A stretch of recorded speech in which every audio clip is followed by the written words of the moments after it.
Hi everyone, this is Kevin Delaplante here, and I'm in the process of researching and writing the script for my next Argument Ninja podcast episode. And I thought I'd share some of my process for approaching this task and what my workflow looks like as I turn podcast content into other kinds of content like videos and ebooks. So this is a kind of behind the scenes process video.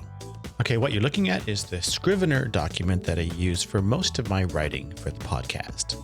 I've grouped the podcast episodes here in these subfolders inside what Scrivener calls the binder.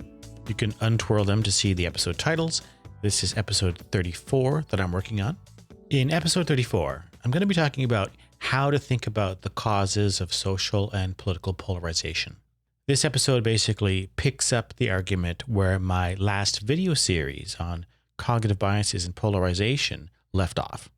So everyone agrees that excessive polarization is a problem. The subject that I'm addressing here is what to do about this problem. Now, this episode is going to have a lot of content in it, as much as would go into like a 1-hour presentation at a conference. So at this stage, I'm treating it as an exercise in structured long-form writing. So if I untwirl the title in the binder, you can see this high-level outline, which I initially sketched in a notebook. These are the main sections, which are really just labels for the subsections. If you untwirl these, you see the real organization of the content for this episode. In Scrivener, you can look at the organization of your document in outline mode in the main content window. So we'll switch to that here. So after the intro, I'm going to talk about some popular depolarization initiatives, like Better Angels, which is this organization that works on these problems. You can look up right now on the web. And I'm going to do some analysis to see how these organizations view the causes of polarization. The broad picture upshot of the episode is that I'm going to argue that the standard approaches to depolarization are worthwhile in their own right, but in terms of addressing the root causes of the problem, I think they're much too narrow. So here I make a point about debiasing strategies, and then I've got this section on general critical thinking principles for thinking about complex social phenomena like polarization. I talk about multi-level complex systems phenomena, which is kind of a philosophy of science bit here. And then I use this as a way of introducing the multiple mental models approach to thinking about complex problems. And then I give some examples of theoretical approaches to understanding polarization that these depolarization initiatives typically ignore or are just not on their radar. Now, one class of such models is associated with attempts to understand the rise and fall of complex societies. These are theories of social collapse. So in this section, I'll do a little compare and contrast between three figures who are prominent in this space: Jared Diamond, Peter Turchin, and Joseph Tainter. And I'll pull out the bits that are potentially relevant to understanding polarization within this longer term, larger scale dynamics of social change. And then we'll look at another very different approach to polarization that focuses on memes in the original Richard Dawkins sense, the way he introduced it in his book, The Selfish Gene. And in this section, I'm going to talk about how ideas can spread like a virus, hijacking our attention and our emotions. So that's a big picture overview of the content. Now, the value of this way of breaking down a document and working with an app like Scrivener is that you can see the whole document at once, if you like, by selecting the top level container in the binder. So the dashed lines here are just the markers for the divisions between sections. So if I scroll down, this is all intro, and then the depolarization section starts. And these sections here are blank because there's no text there yet. So when I want to start in on the Better Angels section, I can select this in the binder and just work on this section. Or I can select multiple sections and view them all together. And you can type inside the section breaks, and then you're editing the corresponding text section. So if I click into this next section and type something like, this will show up in the Open Mind section, then if I select Open Mind, the text is there. If I select both of these text documents, they'll both display. And if I want to reorganize these, I can just drag them around in the binder. So now the text that I just added in Open Mind is above the text in Better Angels. So for me, this system makes it really easy to make structural changes as you're writing, which is absolutely essential for any kind of long form writing that I do.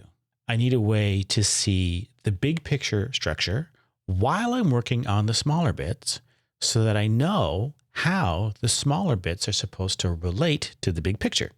And I need a way to modify the big picture as I'm learning while I'm writing, because that always happens. And you need to give yourself the freedom to make those adjustments as you go along. So here's a question. How did I arrive at this starting outline in the first place?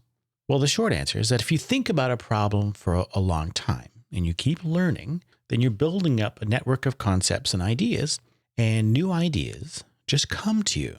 But these new ideas are attached to old ideas. They're part of a structure that you're already familiar with. So in this case, I had an idea for a line of argument. I sat down and made a couple of notes and listed the content buckets, the higher level categories that I thought would be relevant to fleshing out this line of argument.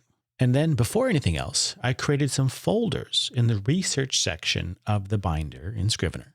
This research section is a distinct section in the binder, and it's where you can store and view different kinds of files and web pages. The first thing I did is I worked on research. I created these folders, and I spent a couple of days adding content and doing research and adding more content and reading the content that I had and taking notes on the content. So, for example, in the mental models folder, I put a text document that I had written over a year ago about Shane Parrish's version of the Charlie Munger approach to mental models. And I'll talk about that in the podcast. Now, this item here is Shane's mental models page on his Farnham Street blog. You can preview the page right in Scrivener. This one is another article on mental models with links to other pages on this topic. And this one is a fantastic article on Medium by Gabriel Weinberg, who is the CEO of DuckDuckGo. And on this page, he compiles all the mental models that he has found useful over the years, and so on. Now, if we look inside this depolarization folder, this has links to websites and documents. Here's the Better Angels website. Here are some articles that talk about the Better Angels initiative. And here is an audio recording that I captured from a video interview with the Better Angels founder. I can play this right here on the page. Now, these are all research documents, but I have to take notes on all of this to process it properly. So I have a document in this research folder called Notes. And when I take notes, I split the view area so I can see the notes document and one of the research sources. You can do the split horizontally or vertically. It's up to you. Depends on the kind of content that you're looking at. So I go through this content and I take notes. For this task, I'm only using one notes document per section. So all the subsections within the section, I have notes just within this one notes document. But now the great thing is that when I'm writing the actual document, I can write with my notes and whatever other sources I might need side by side, which is just totally super helpful. Now, as you can see, there's a lot of content in these folders. I'm not going to make detailed notes on all of this because a lot of this I'm already familiar with. I've been reading these guys, for example, for many years. I just want the up-to-date references at hand. Peter Turchin blogs regularly, for example. So his site has articles and links to more recent stuff that I need to familiarize myself with. And this is a great way to do that. And here, just to show that I'm not coming to this for the first time, here are some images from a talk that I gave on competing models of the collapse of complex societies from 2005, back when I was a young philosopher of science working on problems in the philosophy of ecology. This is one of the areas that I worked on. It's quite a blast from the past to look at these because I haven't looked at them in so long. I did all these drawings in Flash back in the day. Flash at the time was a solution to a problem that I still struggle with. Finding good presentation software that has decent pressure-sensitive drawing tools built in. And there still isn't a good solution to this problem. I still have to do drawings in other third-party apps and then bring them into Keynote, for example, when I do my slides. As maybe you can tell here, Joseph Tainter takes a very different approach to the problem of collapse. Let's go back to the Tainter folder. Another thing I do when I'm researching is look for critical reviews of the people that I'm writing about. And with these guys, because the field of experts is relatively small, you know they're going to be reviewing each other's work. So it's fun and very instructive to read, for example, Tainter's review of Diamond and Tainter's review of Turchin and Turchin's review of Tainter and Diamond, and so on. Now, I know this starts to look like a lot of work, and of course it's a lot of work, but it's the kind of work that you have to do if you really want to understand a problem. Anyway, let's close these up and let's highlight this section on goals of the episode. So the next stage is actually writing the script. I really enjoy this part of the process because if you like to write, then this is where you get to kind of exercise your craft, as it were. It's especially enjoyable when you have a good idea of what you want to say. I'm also very aware at this stage that I'm writing for an audience that will be listening to my voice, not reading text on a page.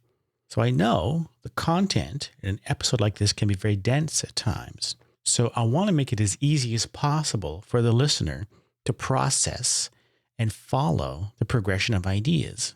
So that means that the writing style and the speaking style has to be conversational. Like you're listening to a normal person talk the way normal people talk, not how an academic would write or present an academic paper. And as I'm writing, I still need to give myself the freedom to modify the overall structure as I move through the script, because I always learn new things while I'm writing through the process of writing. I have a video course on writing, which is available at the Critical Thinker Academy site. And I talked about this in one of the videos. So I've pulled the graphics from that video here. I think of writing as involving two distinct modes. Sometimes you're writing to create content that will be presented to an audience. So in that sense, I call it writing for presentation. And sometimes you're writing to figure out what you think about the topic. This I call writing for discovery. Now, it's tempting to think that the writing for discovery part always comes first, and then you figure out what you want to say, and then at some point you switch to writing for presentation, where your focus is writing for your audience. And this picture here is telling a story like that. In this discovery phase, the audience is you. This is where you do your brainstorming and outlining. Maybe you draft different parts of the paper. This is where you might write what some people call a vomit draft, where you're just trying to get as much as you can out of your head and onto the page. No one is supposed to see your vomit draft except you. And then when you switch to presentation mode, you're thinking about how to construct the final product, given who your audience is, what the context is, what your goals are, and so on. But here's the main point. Here's the lesson. This first part, second part division is artificial. In reality, the process always looks more like this. You're always moving back and forth between these two modes. The final product takes shape through this process of shifting back and forth between writing for discovery and writing for presentation. Now, when you start early on, you're mostly in discovery mode, but as you move along and you figure out more of what you want to say, you shift more into presentation mode until you arrive at a final product. This point is about writing in general, so writing a podcast is no different. When I'm drafting the script, I'm writing for presentation. I'm writing with an audience in mind. But in the process of writing, I'm constructing new arguments and learning new things. And I'm testing my understanding against the new things that I'm learning through the act of writing. So I'm also writing for discovery. And that means that I might have to add or delete or rearrange a section to reflect these changes in what I want to say. For example, this introduction I've written here will almost certainly be revised as I work through the episode. I wrote the introduction first partly as a tool for helping me think through the structure, but it's a provisional structure. It sets a target for what I'm trying to achieve, but it's open to change as I work through the document. You know, sometimes people ask me why I don't do interviews on my podcast like many shows do.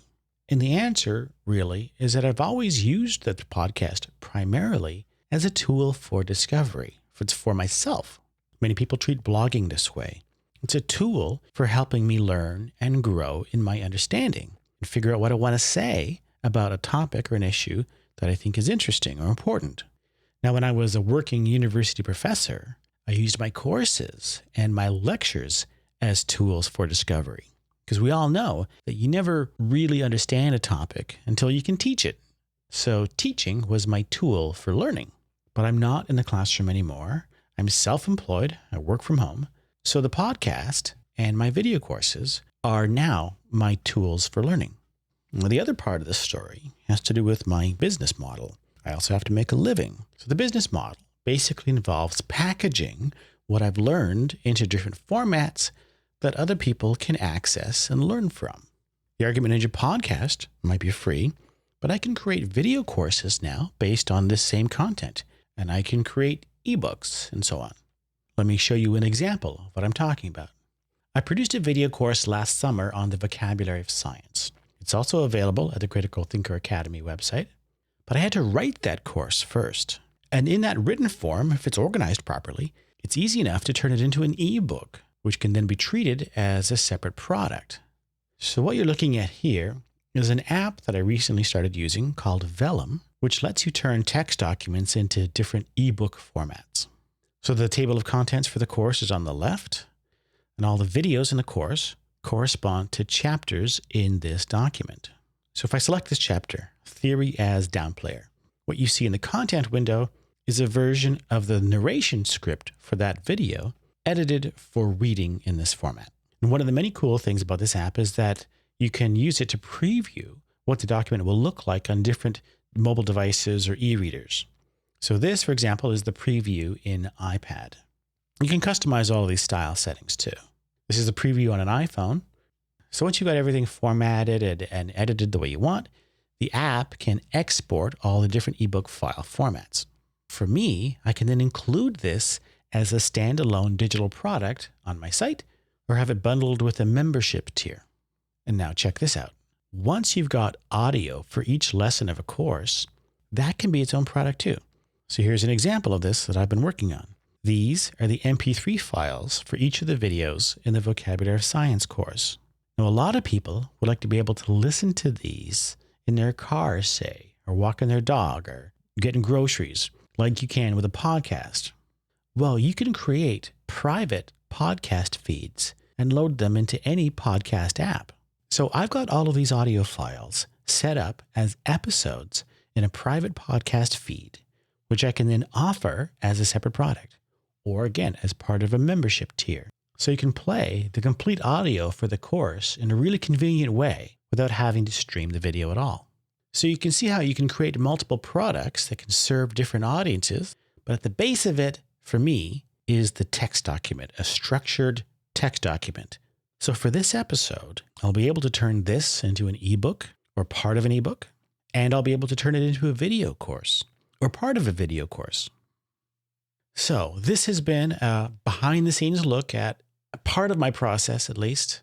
I'm sure there are easier ways of earning some side income online, but this is a process that works for me.